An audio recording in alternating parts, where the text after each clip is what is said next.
Alô?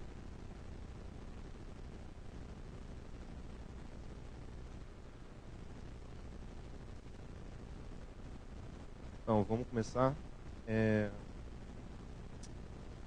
Bom dia. É, sou... Meu nome é Rafael. Gostaria... Quem é que mexe com JavaScript? Nossa, gigantesco. A gente vai falar sobre as APIs do HTML5. Só um segundo.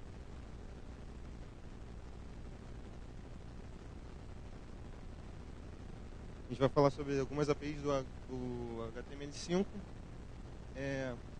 Todo mundo aqui acredita que conhece HTML5. O HTML5 não é uma tecnologia, não é um tópico extremamente novo. Surgiu em meados de 2011. Enfim, sou... As APIs do HTML5, elas vêm pegando bastante foco ultimamente. Elas vêm crescendo bastante. Porque no mercado, os desenvolvedores estão ganhando mais vontade de aprender as APIs. Qual a razão disso? Elas vêm se tornando muito úteis em diversos escopos. Então, motivam vários desenvolvedores a estudar desenvolvimento com API, e são encapsuladas. A API do HTML5 nada mais é do que um encapsulamento de funções, onde você consegue acessar via JavaScript. E isso atrai muito desenvolvedor, e tanto estudar quanto o uso de APIs, quanto de tecnologias adjacentes. Bem, vamos começar. Eu sou esse cara da foto, eu não toco guitarra, tento, arranho. Meu nome é Rafael Amorim, completo. Tenho 18 anos, sou contribuidor de alguns repositórios de JavaScript, como módulo de gerenciamento do Mongoose. Sou contribuidor do Angular. Eu sou carioca.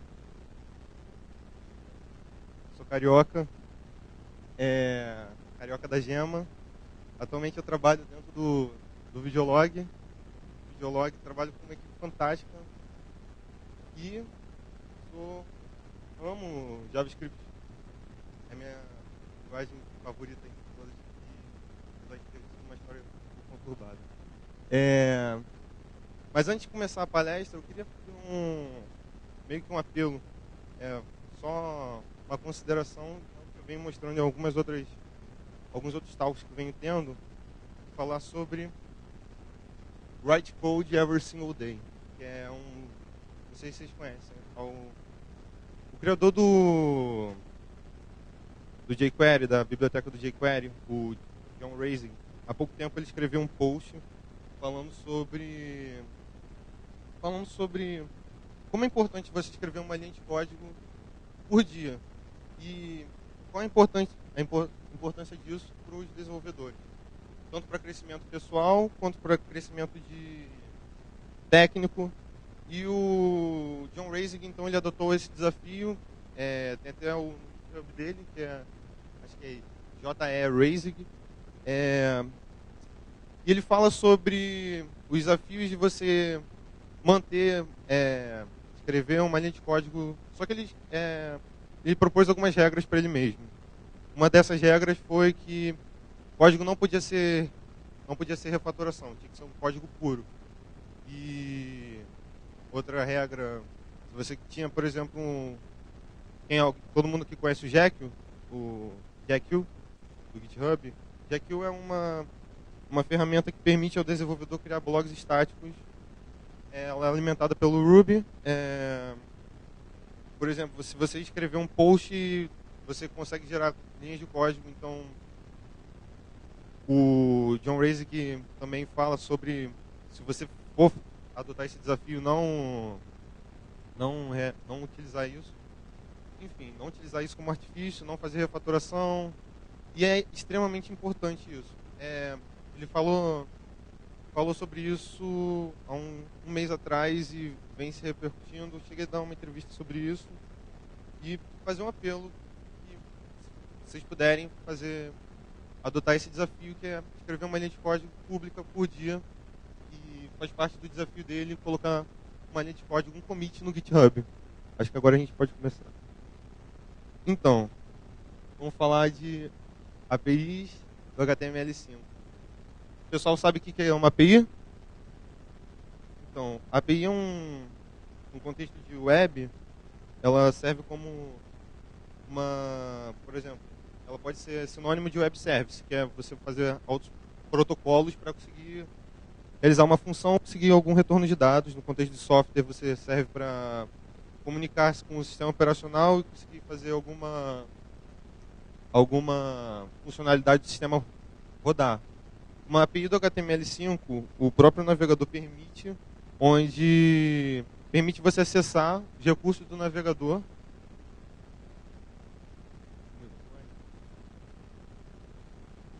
Beleza. Tá mais próximo? Então permite acessar diversos recursos do próprio navegador e, por exemplo, cada navegador tem uma performance diferente para cada API. Então, a W3C que regulamenta quais são as APIs que são, vamos dizer, aceitas, ela atualmente tem uma lista onde todo tempo ela é constantemente mudada, alterada. Essa lista vem sendo presente desde 2011 e desde o começo do HTML5, que encadeou uma pancada de novas APIs, a gente vem tendo essa lista constantemente refatorada. Tem essa lista aqui, quer dizer, essa lista é mais próxima de 2013, janeiro de 2013, onde a W3C ela liberou, por exemplo, as APIs que são mais aceitas, que ela recomenda.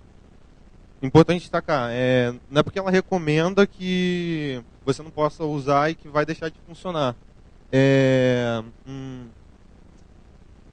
Por exemplo, o WebGL.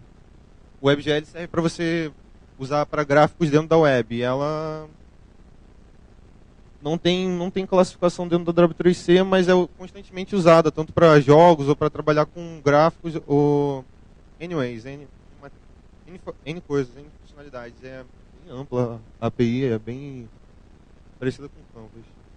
Vamos começar falando então de WebSpeech API. WebSpeech API é uma API que te permite ter acesso a uma interface onde você consegue fazer reconhecimento de voz. E a partir desse reconhecimento de voz, você pode trabalhar em cima de um objeto que é retornado e pode conseguir diversos dados, pode manipular. Anteriormente, existia um atributo dentro do Chrome que era o XWebKitSpeech, onde você colocava dentro de um input tipo texto, e a pessoa podia preencher o valor usando voz. No WebSpeech, só que esse atributo parou de funcionar com a atualização do Chrome. Essa API é importante frisar que ela só funciona em cima do Chrome versão 25 para cima.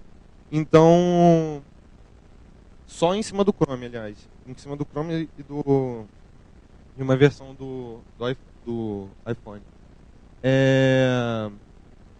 E ela permite você trabalhar com dados. Vamos ver o comportamento dela. A princípio, você usa um if, ou você pode utilizar de outra forma, para verificar se o navegador tem suporte, se o Chrome é habilitado a usar o WebKit para reconhecimento de voz. Tem outra forma, eu prefiro usar outra forma, mas essa forma é bacana. Eu coloquei um método de upgrade se a versão do Chrome não tiver suficiente para utilizar essa API, então manda uma mensagem e tal. E aí uma variável para apontar essa interface.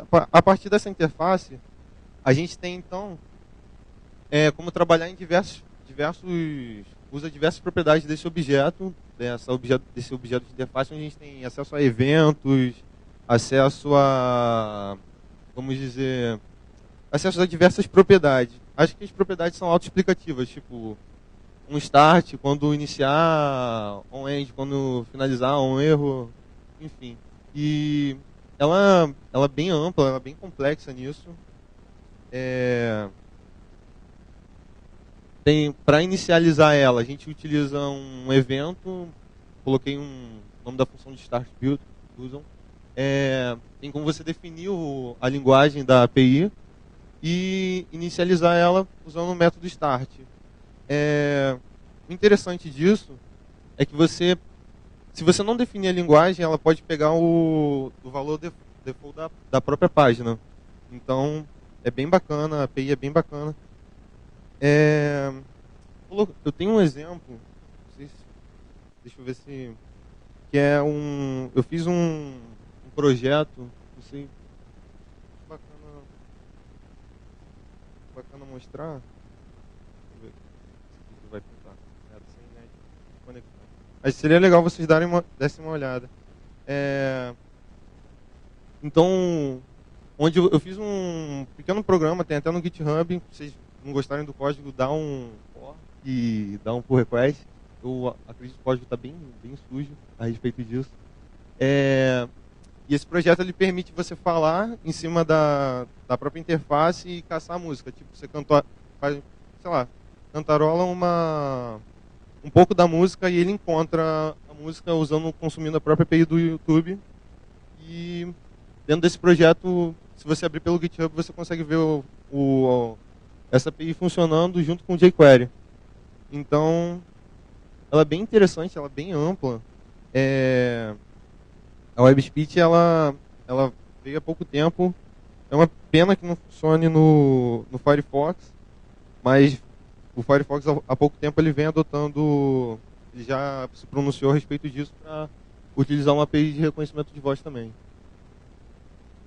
E tem um demo também do próprio Google, onde ele utiliza duas propriedades super interessantes, que é de você continuar falando, você fala na API, fala tipo no input e ele vai ouvindo o que você está falando, ele vai escrevendo, isso é super bacana. Ele trabalha com outras propriedades também da API. Falar agora sobre o Vibration API, dá uma corrida. Atualmente, a gente tem uma API que a gente consegue fazer certos dispositivos que têm essa capacidade, vibrar. Há pouco tempo atrás, isso é interessante, a título de curiosidade, a API ela ia ser chamada de Vibrator, que em português é vibrador, mas obviamente acabou não continuou com isso. Só que para essa API funcionar, ela tem que ter um hardware que disponibilize essa propriedade. Acho que ela só funciona, ela tem certeza, ela só funciona no Chrome, no Firefox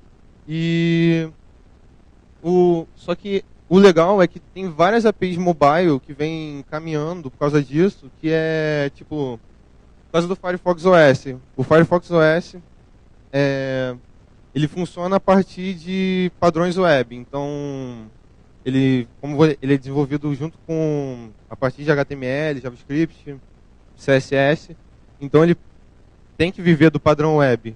Ou seja, é muito legal isso, que a gente vem tendo uma gama de APIs que vem sendo implementadas. Outra API bem bacana é a API de bateria, que é uma API que permite só que só funciona no Firefox. Ela permite que o usuário consiga retornar a quantidade de bateria que a API tem, quer dizer, que o sistema tem.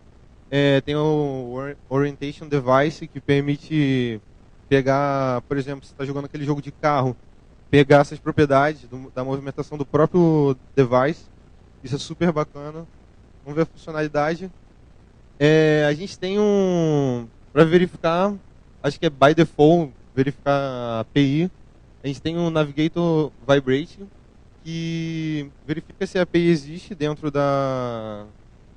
do contexto.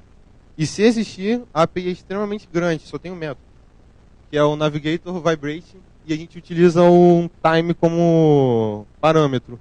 Então, tipo, ele começa a vibrar o hardware e você utiliza um time. Por exemplo, você quer vibrar, por exemplo, por meio segundo.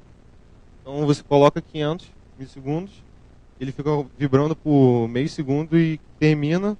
Outra parada bem bacana é que ele tem o vibrate, um intervalo. Então, por exemplo, você consegue fazer ele vibrar, dar um intervalo, vibrar de novo, você pode usar um array sequência com isso. Então, pô, isso é bem bacana, dá uma opção bem bacana. E essa é uma funcionalidade dele, não tem muito o que dizer. Full Screen API. É uma API que permite o desenvolvedor ter acesso a uma interface onde ele consegue acessar o modo full screen de uma página ou de um documento. E ele tem, para você bater nele, você tem que bater com por DOM ou via DOM, como vocês preferirem. E então ele permite, por exemplo, você acessar um elemento e mudar o status dele para full screen. Isso é bem bacana.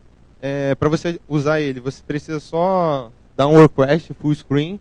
Então, por exemplo, você seleciona um documento, dá um request full screen, acabou. Por exemplo, você pode selecionar elementos que não seja a própria página. Seleciona, por exemplo, uma foto e a foto fica em full screen e já era. Ela ganha um contexto e o navegador se encarrega de mostrar ela em full screen. Isso é bem bacana. Para sair, você precisa então só do método de saída, que também é bem intuitivo. Você pode dar no próprio documento inteiro que vai tirar o status full screen. E o legal é ver o comportamento, né? Em cada browser tem um comportamento diferente. O primeiro mostra o comportamento no Chrome e o segundo no Firefox. E vamos dizer, isso é bem importante ressaltar que cada API tem um tratamento diferente com o browser. Então, mas como saber então o status da API? Como saber se a API então se o documento, o seu elemento, se tem algo em tela cheia? A gente tem então essa API, ela fornece o Full Screen Element, que é você seleciona um elemento e você consegue descobrir se o elemento está em modo full screen. Se ele não tiver em modo full screen, ele retorna null. Se ele tiver em modo full screen, ele retorna true. Isso é bem bacana. Tem também o Full Screen Enable, que é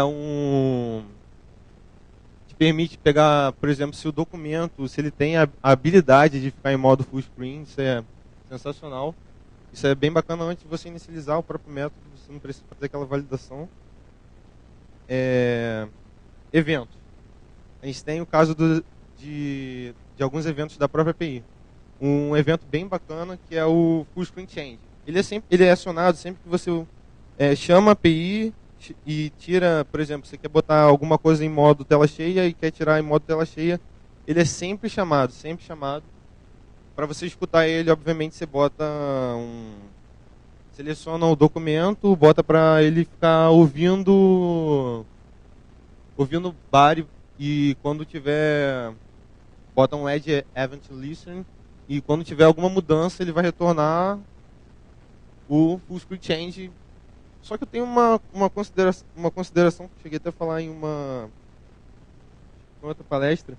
O full screen change, ele tem uma parada estranha que no objeto que ele retorna no evento, ele não retorna se o objeto está em modo tela cheia ou não. Isso é bem ruim para o desenvolvedor, que você tem que ficar sujando linhas de código. Então você tem que ficar, sempre que esse evento for acionado, você tem que colocar tipo se o elemento, se estiver trabalhando, estiver em tela cheia ou não. Então isso é bem ruim. Seria legal se retornasse no próprio objeto. Tem também o Full Screen Error, que ele é a mesma é bem similar ao Full Screen Change, só que ele só é chamado quando tem erro no Full Screen, e aí você tem um objeto onde você pode retornar tanto a mensagem quanto o erro por código. Full Screen, ele te dá, essa API, ela te dá duas coisas bem bacanas de trabalhar dentro do CSS, que é uma pseudoclasse Full Screen, onde permite manipular elementos. Por exemplo, se o elemento só tem full screen, quer dizer, se a página tiver via full screen, você consegue tipo mudar o CSS e tal. Tem o backdrop que eu pessoalmente nunca cheguei a ver funcionar, mas o Firefox e Chrome, a galera sempre fala que funciona e tal, mas eu sei que não é bem assim. Nunca vi a implementação disso no código feito. Ele foi lançado junto com a API dentro da documentação, mas eu nunca vi rodar. O backdrop permite, por exemplo, quando você der full screen em um elemento, você consegue alterar o plano de fundo da página. Isso é bem bacana mesmo. E a funcionalidade, só que você acaba tendo que trabalhar com prefixo. Isso é bem ruim. Bem ruim. Quer dizer, eu não gosto. Eu como desenvolvedor, não gosto de ficar trabalhando com prefixo. Graças a Deus existem ferramentas que permitem ao desenvolvedor, na hora que você vai adicionar o CSS, já adicionar com prefixo e tudo mais. Enfim. Coloquei um demo, uma demonstração do full screen. É demonstração simples de imagem. Acho que no final, se vocês quiserem pegar, eu passo o link. Não sei se vocês estão pegando. Mas é bem bacana essa demonstração do full screen. Dentro do Sound Hunter também, o experimento que eu fiz também tem o full screen.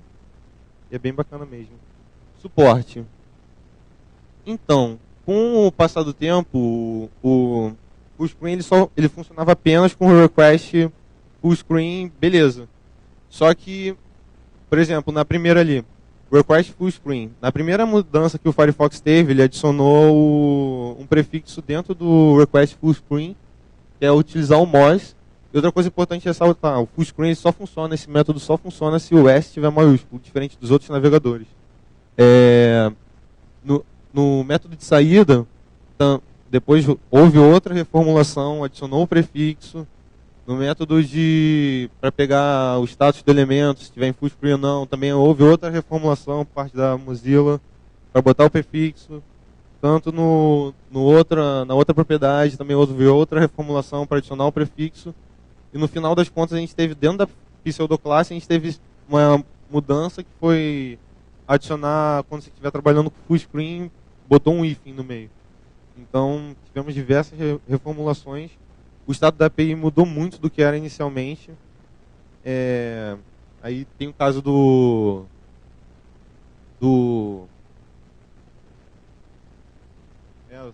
sempre Safari. Ele funciona só com WebKit, igual o Chrome. Tem o Firefox, que teve uma pancada de reformulação. E... Opa! Não botei no Opera. Voltar. E o Opera, o mais incrível que pareça, ele funciona com qualquer método. Você pode adicionar com prefixo, sem prefixo, que vai acabar funcionando. Então é bem bacana mesmo. Geolocation. Bem, o Geolocation, das APIs, eu acho que ela acabou se tornando uma das mais populares.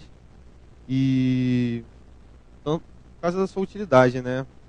O Geolocation ele é bastante útil, ele permite o desenvolvedor ter acesso a por exemplo, a uma interface que consegue retornar a coordenada, a posição do usuário e com esse dado, a partir dele, ele consegue retornar mais coisas, a gente vai ver agora. Mas a partir desses dados você pode consumir a API do Google Maps e trabalhar em cima dela, e ela é bem bacana.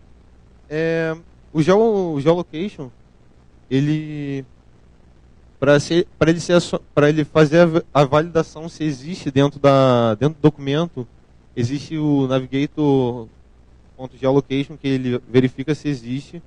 Também tem o navigator, tem outro método para descobrir se ele existe dentro da página e tal. Mas para ele ser acionado, para você pegar uma posição dele, para ter alguma coisa, você precisa acionar o geolocation dentro do navigator objeto geolocation, depois acionar o método getCurrentPosition, onde você passa um callback, que é uma função uma função de callback dentro dessa própria função, e você consegue, por exemplo, inserir também uma função callback de erro e uma função callback. Não, o outro é passar conjunto de propriedades para o comportamento do próprio geolocation. Na primeira do callback, a gente recebe recebe um objeto onde ele tem uma pancada de... recebe tanto latitude quanto longitude. É bem bacana. Aí você consegue pegar, por meio do objeto, você consegue pegar a latitude, consegue pegar tanto a longitude. E isso é bem legal. Ele consegue pegar bem mais coisa também. E a partir dessas outras coisas, a gente consegue pegar também altitude, uma coisa que poucos desenvolvedores conhecem. Consegue pegar altitude, consegue pegar precisão dos dados em porcentagem. Porcentagem não retorna totalmente porcentagem, mas retorna um valor. Consegue retornar precisão da altitude, timestamp, só que o timestamp, você precisa colocar o position.timestamp e ele retorna o timestamp dos dados. Consegue retornar a velocidade, só que a velocidade ela retorna e você precisa constantemente, por exemplo, ela retorna em metros, dependendo do... Só que para trabalhar ela é um pouco mais complexa do que você apenas só chamar o método e tal. Ela consegue pegar, se você ficar em cima dela, ela consegue pegar os metros de algum lugar para outro e tem outras coisas que dá para trabalhar com ela. Tem também o reading, que é bem bacana que ela funciona igual uma bússola. Por exemplo, você está em um lugar e aí você quer ver sua coordenada, sei lá, tipo, ela retorna um valor de 0 a 360, onde ela consegue retornar onde é que você está, tipo, norte e tal. É bem bacana mesmo. Suporte. Ela tem um atributo básico, ela funciona no Chrome 5, no Firefox OS, ela funciona bastante comparado com as outras APIs. Funciona no Opera, funciona no Safari, é bem bacana mesmo.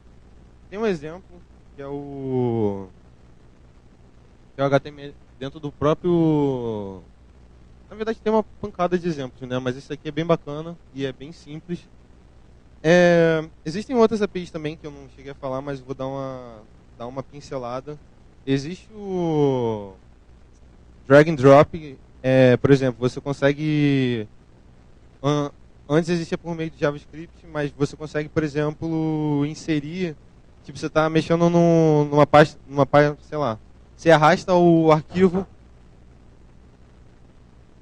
Você arrasta o arquivo e consegue jogar dentro do upload e ele começa a fazer ele só preenche o upload, isso é bem bacana. Tem também, deixa eu ver um outro bem bacana. E esse drag and drop, ele existia, o legal dessas APIs é que elas chegaram a existir antes de se tornarem próprias APIs mesmo. Então, tipo, isso é bem bacana mesmo.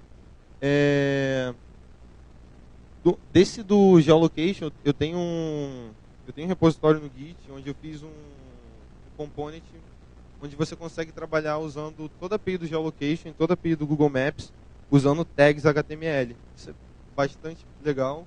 Eu acho que se fosse falar de futuro de API, eu acho que o futuro das APIs elas encaminham para component, tipo, nem todo desenvolvedor sabe usar JavaScript da maneira correta e o component ele ajuda muito, muito, muito mesmo você trabalhar com Agile. Você só de método ágil, você consegue trabalhar bem mais rápido.